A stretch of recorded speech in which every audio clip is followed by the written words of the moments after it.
What makes the Detroit Lions so dangerous and so good in the last 2 months? Oh, boy.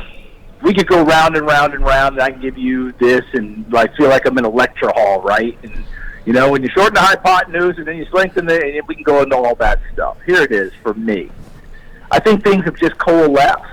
They worked hard to get, and Dan Campbell talks about this all the time, the right people, right? The right people who are built for this.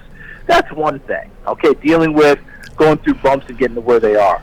But when you got bookend tackles who are really good, and Taylor Decker and Sewell are really good, when you got a quarterback who that fits what he does best, once he learned where the comfort zone was in the pocket with those two pushing the edges and stay right there, and you were actually, you know, this is really old school.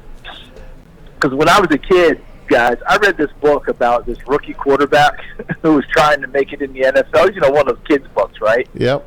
And the coach was this hard-bitten veteran coach who handled everything. And the kid danced out of the pocket one time, and the coach lost his mind, and he said, the only reason you leave this pocket is out of sheer fright. Now, we know the game's not played that way anymore. But for Jared Goff, that's how it should be played. That's when he's at his best, and Detroit's doing that with him. Jonah Jackson in at guard, Evan Brown at guard, and, of course, Ragnow at center. That's a good offensive line for him, gives him a chance to play the way he needs to play. 3 steps, 5 steps, throw the football. Not dancing around, a lot of extra boots, all that other stuff. It's not really his game. Defensively, I do think that they're right. They simplified things, okay? The check with the check to the next check to the if he goes here. They threw a lot of that out, and we do a lot of what we call play it calls. Whatever the defense is, just play it, okay? Yeah. You know the assignment, play fast, go make the play. Now they've added some stuff back in as they've gotten better, but I do think that in a lot of ways they're playing better than their talent, but they're playing to the strengths of their talent. Because offensively, look, when I get ready for Kansas City, it's an easy process in terms of, oh, they scored 30 points X number of times this year. Oh, they've done this many times. Oh, they're so explosive. When you sit down and look at Detroit, you're a little bit taken aback. You're like, whoa, hold on a second. 7 times over 30 points? Yeah. Going into Sunday, 5 straight games of 25 points or more, first time since 1954 for the Detroit Lions.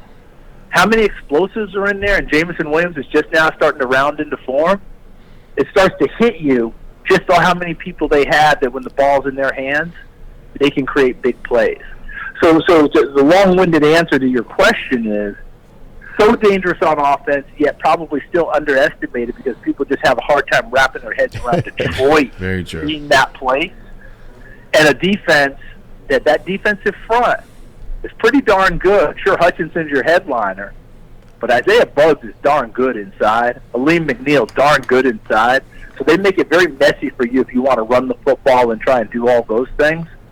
And those guys just run to the ball, pursue, and make plays. Again, I think that collectively they're better than their individual talent, and that tells me something about their about the group of people and the coaching staff itself. Those are pluses and check marks in every column, because I really think there's times where they could be had defensively, but they're playing better than that, if that makes any sense at all. It does. Our friend Charles Davis from CBS, NFL analyst with us, Ian Eagle. 2 of the best in the biz. Love hearing them on our games.